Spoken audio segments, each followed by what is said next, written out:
I never meant to snoop. Mom's computer sat open on the kitchen counter, her email inbox glowing in the dim evening light, while she took one of her restorative naps. The subject line caught my eye before I could look away. Royal Caribbean Cruise confirmation. Final payment required. My fingers hover over the keyboard. I shouldn't, but something in my chest tightens. A familiar knot of suspicion I've spent years trying to ignore. I click. The confirmation details load, bright and cheerful against the white screen. 3 passengers: Diana Evans, Summer Evans Cooper, Tom Cooper. Luxury Bahamas cruise. 7 nights. Departure date: the 15th of June. My hand flies to my mouth. The 15th of June. The exact date I'm supposed to be leaving for Italy. The Italy trip I've been saving for since college. The one I mention at every family dinner. The one Mom told me I should probably reconsider given her health concerns. Oh God, I whisper, scrolling through details of their ocean view suite, prepaid excursions, and premium drink packages. My vision blurs. They're going on vacation without me. Again. My hands shake so badly I can barely scroll down to the payment details. $3,000 per person. Money from the family fund I contribute to every month. The memory crashes over me like a wave. 8 years old, standing at the living room window, nose pressed against glass as Dad loaded suitcases into our old station wagon. Summer, 13 and already calculating, tossing her beach toys in the back. "See ya, sis," she called, not even looking back. Mom's hand on my shoulder, squeezing just a little too tight. "Next time, sweetheart, someone has to watch Buddy." Buddy, our ancient retriever who somehow needed constant supervision during their beach trips but managed fine when they went to restaurants or movies without me. There was never a next time, just different excuses. Something hot and tight claws up my throat. This isn't childhood anymore. I'm 27. A grown woman who gave up her apartment to move back home when Mom called sobbing about mysterious symptoms the doctors just couldn't figure out. The apartment in downtown Tampa. The one with the tiny balcony where I'd drink coffee every morning, watching the sun rise over the bay. The one that represented the first time in my life I'd ever truly been free. Gone. Along with my security deposit. And the movers I paid rush fees to. All because Mom couldn't possibly manage alone while waiting for test results. Test results that somehow never materialized. An illness that mysteriously improves whenever she wants to go shopping with Summer but becomes debilitating when there are bills to pay or groceries to buy. My breathing comes fast and shallow now.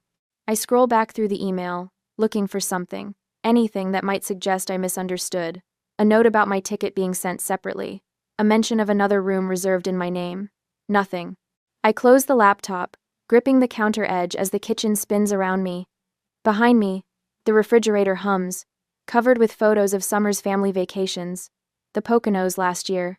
Myrtle Beach the year before. Mom beaming between Summer and Tom in every shot. Not a single picture of me. I take 3 deep breaths, just like my therapist taught me. In through the nose, out through the mouth. The room steadies.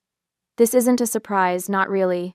Just confirmation of what I've suspected for years. What friends have gently suggested. What my boss raised an eyebrow about when I requested emergency family leave. My purse sits on the counter, and I reach for it with steady hands now.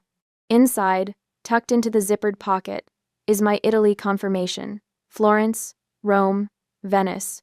2 weeks of art and history and food that doesn't come with a side of manipulation. I've been planning to tell them tonight. Preparing for the guilt, the medical emergencies that would surely arise the moment I announced my trip. Now I won't say a word. Let them think I don't know. Let them plan their secret getaway while I prepare for mine. I hear Mom's bedroom door open, her slippered feet shuffling down the hallway. "Lyra, are you home, sweetie? I'm feeling a bit weak. Could you make dinner tonight?" I slide the laptop back to where she left it and straighten my shoulders. "Sure, Mom," I call back, my voice surprisingly steady. "I'll take care of everything." And I will. Just not the way she expects. Not this time. Not ever again. The next day, as I slept over since my mother is too sick to do anything on her own, the vacuum roars as I clean Mom's study, a task she's suddenly too weak to handle. My shoulders ache from 3 hours of scrubbing bathrooms she claims make her dizzy. Funny how her vertigo disappears when Summer suggests lunch at Bella's Italian. I bump the desk, knocking a stack of papers to the floor. As I gather them, a familiar logo catches my eye. First Federal Bank, our family fund statement. The vacuum dies with a whine as I yank the plug. Something tells me to look. Really look. I sink into Mom's leather chair, unfolding the statement with trembling fingers. The numbers swim before me, then snap into horrifying focus. My name, $300, monthly automatic transfer. Mom's name, $50, manual deposit. Summer's name, $50, manual deposit. What the hell? I whisper, flipping through previous months. Same pattern, every single month. The file cabinet behind me contains every financial record Mom has ever kept. I yank open the drawer marked Family and pull out the accordion folder labeled Vacation Fund. Inside, a handwritten ledger details every withdrawal in Mom's perfect penmanship. Myrtle Beach condo deposit, $900. Summer's new refrigerator, $1,200. Cruise excursion package, $750. Tom's golf lessons, $480. My throat closes as I flip page after page. Years of entries, thousands of dollars, my dollars. Behind the ledger, I find photos of Summer's kitchen renovation, the one she bragged about last Thanksgiving. The granite countertops I complimented, the custom cabinets I admired, all paid for with my money. The house creaks above me, Mom shifting in her bed during her afternoon recovery time. The same recovery that miraculously ends when Summer arrives with shopping bags. My phone buzzes. Maggie from work. Hey, did you finish that Henderson proposal? She asks. I just found out I've been funding my family's vacations for years. I blurt. I put in 6 times what they contribute, and they've been using it for cruises I'm never invited on. Silence stretches across the line. That's not family, Maggie finally says, voice hard. That's fraud. Her words unlock something in my chest. Fraud, not family obligation, not daughterly duty. Fraud. Come stay with me, she continues. This weekend, we'll figure it out. I can't, I say automatically, then catch myself. Actually, why not? Mom has Summer to help. Exactly. And listen, talk to Reynolds. He likes you. He'll work with your Italy schedule. After we hang up, I drive to my old neighborhood. Mrs. Winters waters her roses just like she did when I was 8, watching from my bedroom window while my family packed for their trips. Lyra. Her face brightens. What brings you by? I settle on her porch swing, the chains creaking familiar comfort. Mrs. Winters, did my family often go on vacation without me when I was little? She stops watering, her expression shifting. Oh, honey, I remember watching you wave from the window. Your little face. I asked your mother once why you never went. She said you preferred staying home. I was 8, I whisper. Her weathered hand covers mine. I know. Back home, Mom's car is joined by Summer's silver SUV. I brace myself as I enter. There she is. Mom calls from the dining room. We were just about to call you. The table is set with the good china Mom signal for serious conversations. Summer and Tom sit side by side, her face arranged in concerned sister mode. Tom studies his water glass, unable to meet my eyes. We need to discuss finances, Mom says, patting the chair beside her. Times are tight. I slide into the seat, noticing the financial statements strategically placed by Mom's plate. The cruise confirmation nowhere in sight. Summer and I were talking, Mom continues, voice quivering with practiced worry. With my medical bills and everything else we need to pull together. Summer nods, reaching for Tom's hand.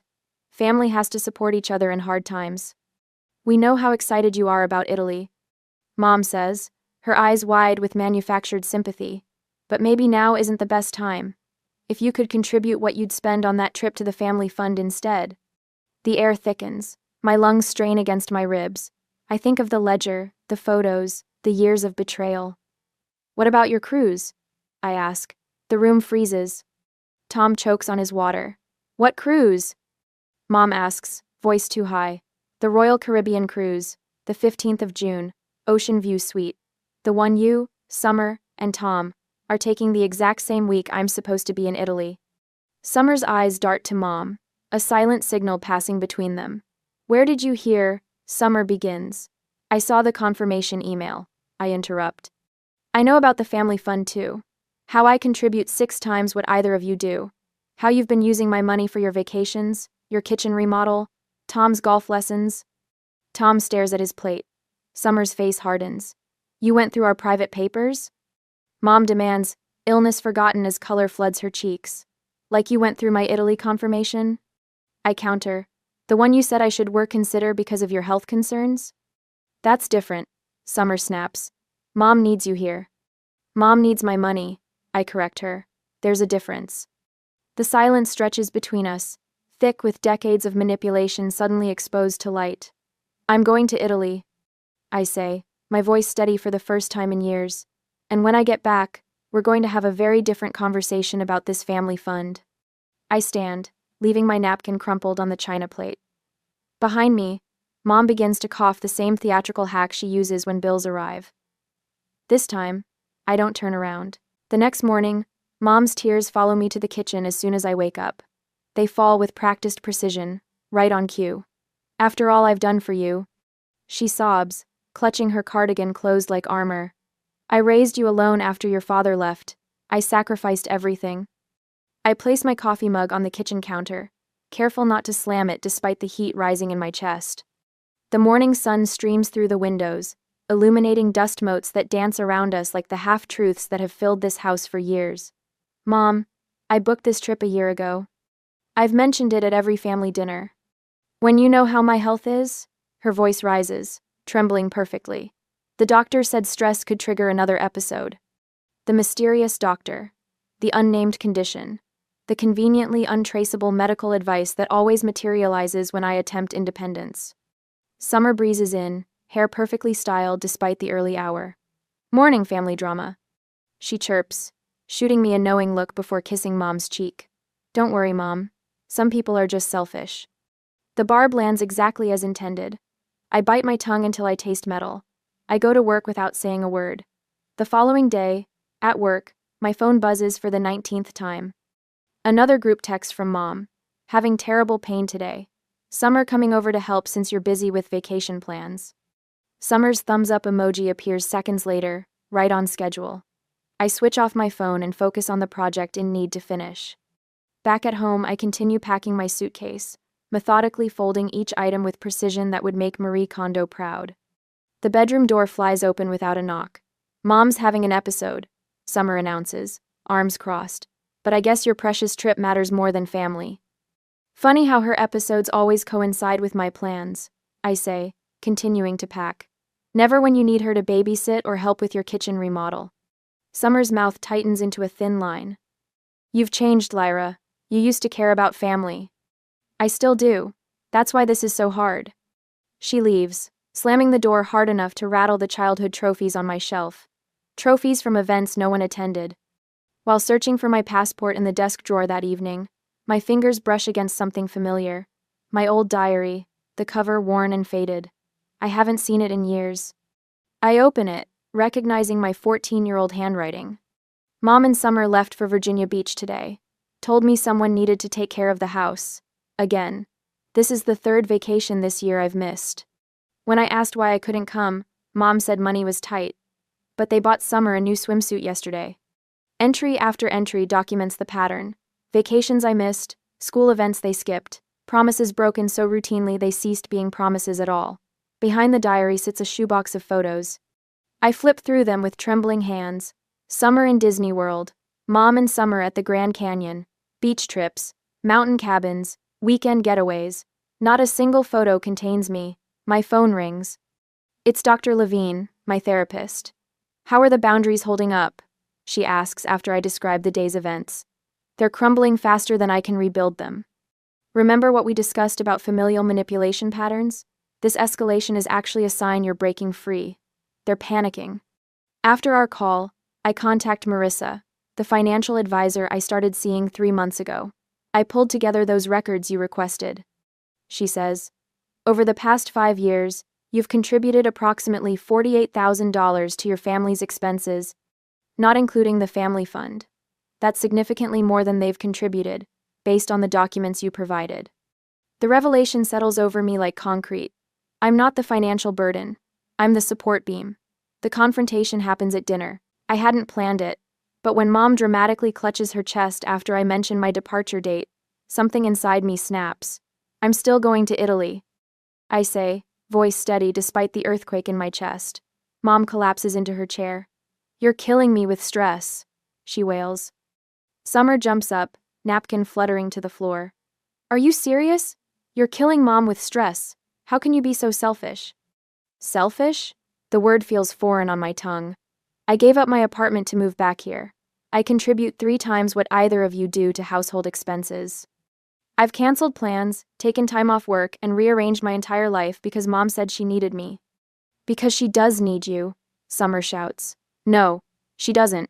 Not medically anyway, just financially." I take a deep breath. "I'm going to Italy." I repeat.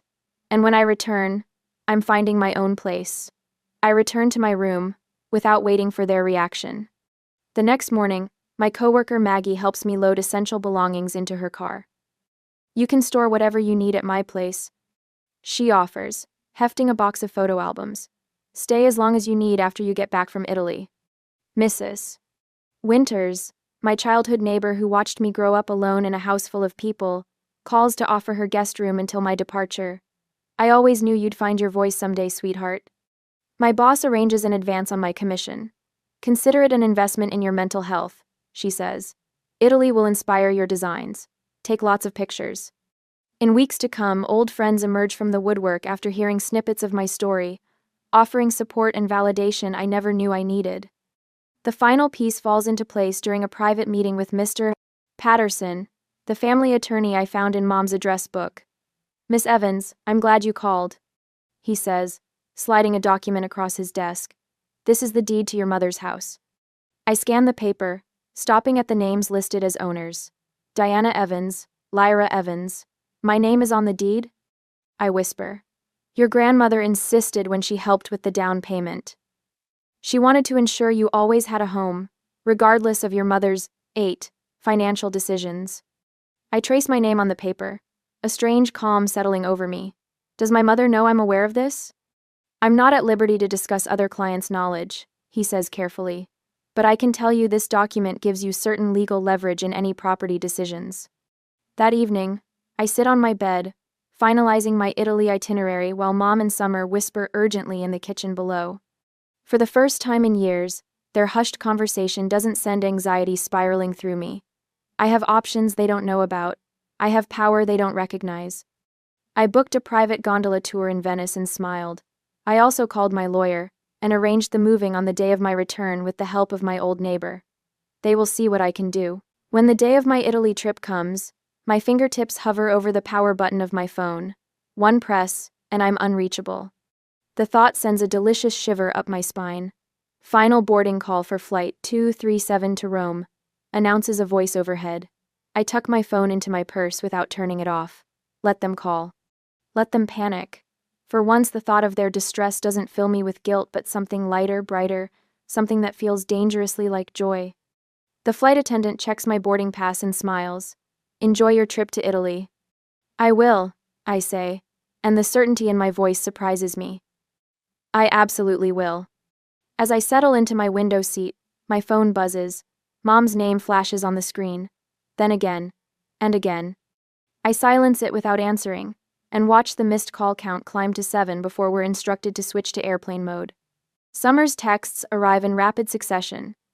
Mom is beside herself. "You can't just disappear like this. This isn't what family does. Call us right now." The final one lands like a slap. "The cruise might be canceled because of you." I laugh out loud, startling the elderly man beside me. I've never felt this weightless before, this unencumbered. "Sorry," I tell him, just excited. "First time to Italy?" he asks. "First real vacation of my life," I reply. The plane accelerates down the runway, pressing me back against my seat. As we lift off, something inside me rises too, a buoyant feeling that expands with every foot of altitude we gain. By the time Tampa becomes a patchwork of tiny squares below, I can barely remember why I ever felt tethered there. When the drink cart comes around, I order champagne. "Celebrating something?" the flight attendant asks as she hands me the plastic flute. I raise it in a solitary toast. My independence. At 30,000 feet, I'm finally free. Back in Tampa, my absence creates exactly the chaos I anticipated. Between naps and movies, I check my emails to find one from Maggie at work. Your mother called claiming you're having a mental health crisis, she writes. Don't worry, we told her you're on approved vacation and perfectly fine. Boss says enjoy every minute. I scroll through Facebook to find Summer's thinly veiled attack. True family stands together through thick and thin. Loyalty isn't something you can just abandon when it's inconvenient. Family first. Disappointed but not surprised.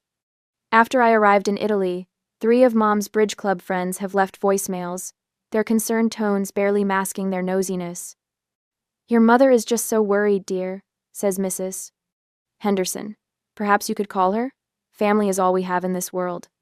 Family. As if that word justifies everything. I open Instagram instead and post my first vacation photo. Me standing outside Rome's Colosseum, sunlight catching my hair, shoulders back, chin high. No filter needed.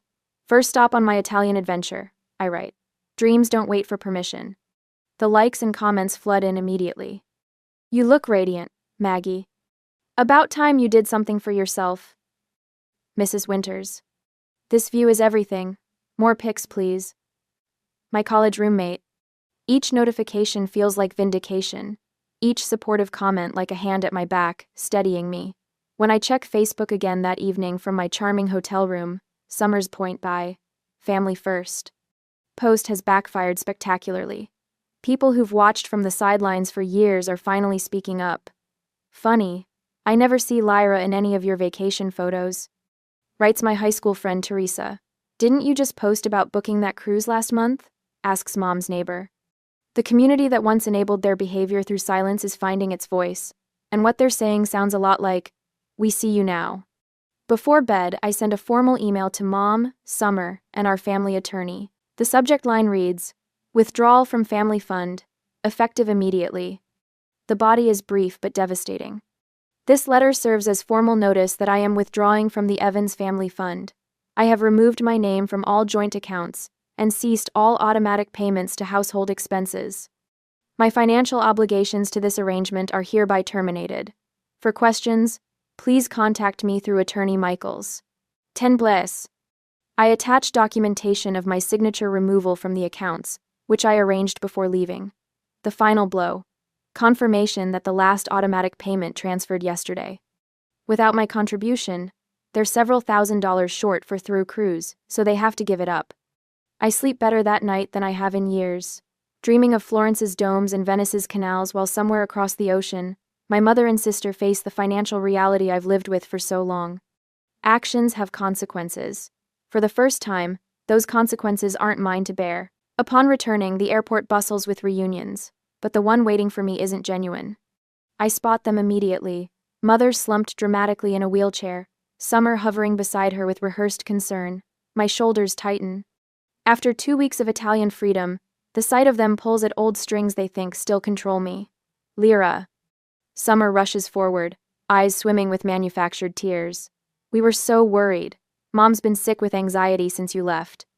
Mother reaches weakly for my hand, her grip surprisingly strong for someone supposedly unable to walk. Sweetheart, I'm so sorry about everything. We've had time to think while you were gone. I allow the hug, noting how quickly Mother's voice shifts from frail to firm. But, we need your help with the mortgage payment. The bank called yesterday, and without your contribution to the family fund. The words wash over me like waves against a seawall built during my time away. I check my watch and smile. My taxi should be here, I say, stepping back from their embrace. Summer's expression falters. Taxi? We drove all this way to pick you up. I made other arrangements. A yellow cab pulls to the curb precisely on schedule. Mother suddenly stands from her wheelchair, illness forgotten in her confusion. What arrangements? You're coming home, right?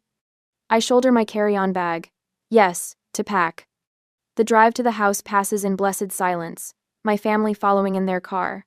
When we turn onto our street, Mother gasps from the back seat. A moving truck sits in the driveway, 2 professional movers already carrying boxes from the house. What have you done? Summer demands as we exit our vehicles. I pull the legal notice from my purse, what I should have done years ago. Inside, the living room has transformed into command central. My attorney's assistant nods professionally from her position by the dining table, stacks of documents organized before her. Mrs. Winters sits primly on the couch, her presence making Mother step back in surprise. You remember our neighbor from Cherry Lane? I say. She's been quite helpful remembering all those times you went on family trips without me. This is ridiculous, Mother sputters. Whatever you think. I open a manila folder that was hidden in my room. These are the bank statements for the family fund showing my monthly contributions of $300 compared to your $50. I place it on the coffee table, then add another. Here's the documentation from your doctor confirming no diagnosis for the mysterious illness that kept me trapped here. Summer's face pales. You had no right to. And these, I continue, placing a printed stack of text messages between them, are the conversations between you two, about, and I quote, keeping Lyra on the hook, so I'd continue paying bills while you planned vacations. Mother's face hardens, the mask of fragility dissolving completely. You ungrateful child, after everything I've sacrificed. You sacrificed nothing. My voice doesn't shake anymore. These bank records show who supported whom for the past 3 years. I paid 70% of household expenses while you claimed to be too ill to work. I stand tall in the center of the living room, feeling a curious lightness. The movers continue efficiently transferring my belongings to the truck. The mortgage payment notice on the counter is due next week. You'll notice my name isn't on it anymore. I slide the home sale agreement across the table. I'm selling my portion of the house, as is my legal right as co-owner. The proceeds will fund my new condo. Mother lunges for the papers, but my attorney's assistant smoothly intercepts them. You can't do this. Summer shrieks. Where are we supposed to live? How will we afford anything? The same way other adults do by supporting yourselves. I retrieve the final document from my bag. I've also removed myself from all shared accounts and credit cards, effective immediately. Mother's carefully constructed appearance crumbles. Her face contorts with genuine rage, eyes glittering with fury rather than tears. You think you're so clever, she hisses. You've always been selfish, just like your father, always putting yourself first. Summer steps between us. Mom, don't say things you'll regret. We can fix this. Her voice shifts to the wheedling tone I recognize from childhood. Lyra, be reasonable. Family supports each other through hard times. This isn't family, I say quietly. It's exploitation, and I'm no longer available to be used. The doorbell rings. Mrs. Winters opens it to reveal 3 neighbors I've known since childhood. They've come with casseroles, thinking Mother truly ill a story. Summer apparently spread to explain my absence. Perfect timing, I say, gesturing them inside. Mother was just explaining how her health crisis was fabricated to manipulate me. Summer whirls on Mother. You told me the doctor confirmed your diagnosis. And you told me Lyra agreed to fund your kitchen remodel. Mother snaps back. The neighbors exchange uncomfortable glances, as the family dynamic unravels before them. I sign the final paperwork my attorney's assistant presents, while my mother and sister continue their accusations. When the last box is loaded, I take one final look around the house that was never truly a home. Summer is crying now, real tears of panic rather than manipulation. Mother sits rigidly on the couch, already calculating her next move without me as a resource. I walk out with my head high, not looking back at the glass house of lies shattering behind me. The morning sunlight streams through floor-to-ceiling windows, painting golden patterns across polished hardwood floors. I stretch lazily in my reading nook, savoring the ocean view from my beachfront condo. 1 year since I walked away, and sometimes I still catch myself waiting for the familiar weight of anxiety to settle on my shoulders. It never comes. My design portfolio sits open on the coffee table, pages filled with successful projects and glowing client testimonials. 3 new commercial contracts came through last week. Turns out people respect you more when you respect yourself. Look at you, all fancy and successful. Maggie teases during our weekly video call. She's become my closest friend, the one who helped me move when everyone else believed my mother's stories. I laugh, turning my laptop to showcase the travel map hanging on my wall. Next month, Greece. Then, maybe Spain, in the fall. Colorful pins mark completed journeys: Italy first, then Portugal, France. Each one a promise kept to myself. Below the map hangs a framed photo from my housewarming party friends raising glasses, genuine smiles all around. Not a fake expression among them. Your investment account statement arrived, Maggie reminds me. How's the former family fund doing? Growing steadily. No mysterious withdrawals, imagine that. The mailman delivers an envelope that afternoon. Inside, a birthday invitation for my niece, Emma. Summer's handwriting loops across the bottom. Family should stick together. Mom misses you. The old Lyra would have dropped everything, rushing back into their orbit with apologies already forming. The new Lyra orders a beautiful dollhouse online, writes a warm card to Emma, and makes a reservation at a restaurant near Summer's neighborhood. Public places prevent private manipulations. My therapist calls it progress. You're building relationship terms that work for you, she says during our monthly check-in. We focus on my future now, not endless cycles of family fixing. New traditions fill my calendar. Sunday brunches with neighbors, monthly book club at the local library, weekly video chats with friends scattered across the country. My mother still calls occasionally, her voice slipping into familiar patterns of need, but I've learned to recognize the undertow before it pulls me under. Last month, a young designer at work confided about her controlling parents. The words tumbled out: guilt, obligation, sacrifice, so familiar they could have been my own from a year ago. You don't have to set yourself on fire to keep others warm, I told her, sharing resources that helped me. The relief in her eyes mirrored what I see in my journal entries from the past year, a record of growing peace. Today, Thanksgiving fills my condo with warmth and laughter. Friends and neighbors crowd around my dining table, passing dishes family style. The chair I once would have left empty, waiting for a reconciliation that never came, holds Mrs. Winters, her silver hair catching light as she chuckles at someone's joke. To chosen family, I say, raising my glass, and to choosing the life we deserve. Later, when everyone has gone, I curl up with my laptop and browse flight options for my spring adventure. Maybe Australia this time. I've always wanted to see the opera house at sunset. My phone lights up with a text from my mother. We need to talk. I turn it face down without responding and watch waves shimmer in moonlight. Tomorrow will bring its own decisions. Tonight belongs to me. The peace I've found isn't perfect. It's better it's real.